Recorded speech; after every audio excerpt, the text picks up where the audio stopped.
European economy, we expect that European economy will not perform well.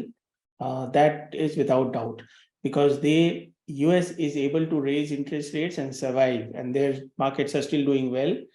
Their economy is also doing well. There is a job in the economy, inflation softly coming down. Europe has a big problem. Europe has a problem of real clear recession, degrowth and inflation, stagflation. They are now talking very hawkishly. They are saying that we will be raising interest rates. They are raising interest rates also. We'll be raising interest rates.